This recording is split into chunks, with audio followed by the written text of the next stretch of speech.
Welcome to Just Asia, AHRC TV's weekly human rights program. These are the headlines. Child murderer in Pakistan giving 4 death sentences. Rohingya want full citizenship rights before returning to Rakhine. Indonesia's legislative law amendments will hinder free speech and democracy.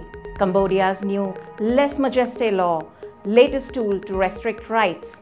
India's teen actress is facing complaints of hurting religious sentiment.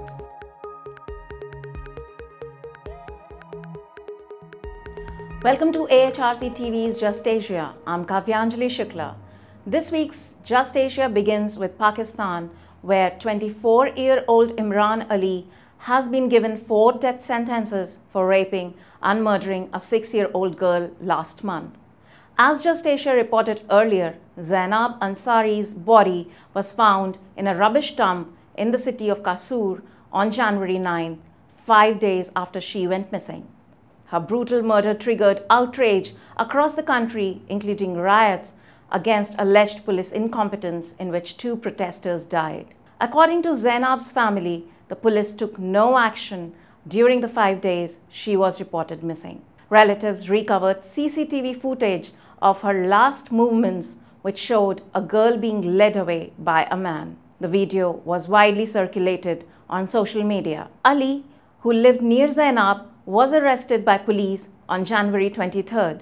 He has been linked by police to the murders and assaults of other girls in the area. His crimes stretch back at least a year, and angry residents say authorities should have been quicker to identify and arrest him. Ali was handed death sentences for kidnapping, rape, murder, and an act of terrorism, a life sentence for sodomy, and a large fine. He now has a 15-day window in which he may appeal against the verdict. Next, Burmese and Bangladesh officials discussed this week the issue of repatriation of some 6,500 Rohingyas living in no man's land near Tambru along the border. Bangladesh has handed over a list of 1,673 Rohingya families to Burma to start the first phase of repatriation of the displaced people to their homeland in Rakhine state. According to Home Minister Asad Usman Khan, Burma would scrutinize the list and names and get back to Bangladesh soon. He had said there was no specific time frame to start the repatriation, expressing the hope that it would start soon. There are some 700,000 Rohingya refugees stranded in Bangladesh, fleeing from what the international community has termed genocide since last August. Not only has the Burmese military and government denied committing such abuses, but the government is also loath to providing guarantees of safety for those returning to Rakhine. Apart from safety, many Rohingya refugees are saying they want full citizenship rights as given to Burma's other ethnic minority groups before they are willing to return to Rakhine. Burma revoked the citizenship of all Rohingya in 1982 and views them as illegal immigrants from Bangladesh. Next, Indonesian civil society is protesting against the amendment to the 2014 legislative law known locally as the MD3 law. The amendment was passed last week by Indonesia's House of Representatives, granting the legislative body's Ethics Council, the MKD, the power to press charges against those critical of the parliament and its members under Article 122. Furthermore, Article 245 allows for the protection of House members from prosecution of crimes. This is seen as an effort to protect parliamentarians from prosecution by Indonesia's corruption watchdog, the KPK, as several parliament members, including the chair of the House, Mr. Setia Novanto, have been detained and tried by the anti-corruption court over the past year. Mr. Novanto has been accused of corruption in the electronic identity card scam, which is still under investigation. Other parliament members will thus likely be summoned by KPK. The Forum on Law and Constitutional Studies has filed a petition against the MD3 law to the Constitutional Court, stating that the amendment is not in line with the Indonesian constitution.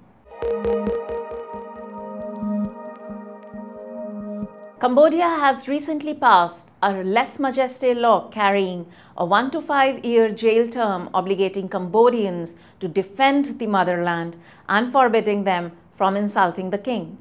The law was passed together with other legislative changes, including the permanent removal of voting rights and a ban on running for office for convicted felons. Ahead of general elections this July, Cambodian Prime Minister Hun Sen has severely cracked down on free speech and civil liberties in the country.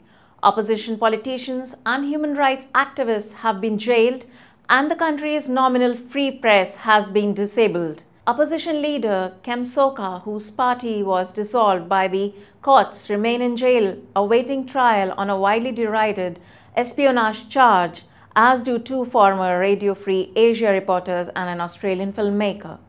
Earlier this month, 29-year-old San Rotha was arrested on his wedding day over comments posted on Facebook, which included calling the government authoritarian. The role of Facebook in Cambodia's political discussion has been spotlighted by a lawsuit filed by former opposition leader Sam Rainsy, currently exiled in Paris.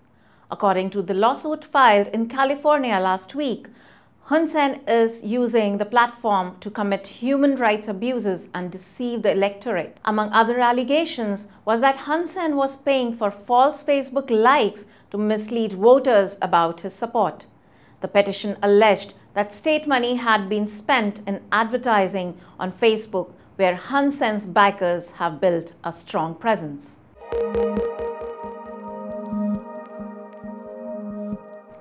Lastly, a bizarre turn of events in India has led to teen actress Priya Warrior have multiple complaints filed against her for hurting Muslim sentiments. Warrior rose to fame after her music video performance for an upcoming Malayalam film. The song portrayed in the film is a traditional song from the Malabar region of North Kerala. The music video shows young love, with the actress winking and blowing a flying kiss to her co-star and people. Offense has apparently been taken at the song used to portray a flirting scene. Complaints against the young actress and the director of the movie have been filed under S-295A of the Indian Penal Code relating to hurting religious sentiment. Warrior has filed a petition in the Supreme Court against the complaints, and the court stayed all cases against her and adjourned the matter to March 16, stating that no criminal proceedings can be initiated till the next hearing. The case has spotlighted the law and its potential misuse in such cases.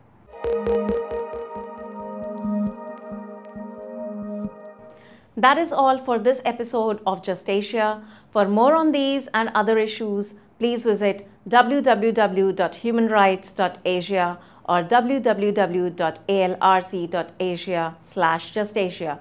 Thank you for watching and see you next week.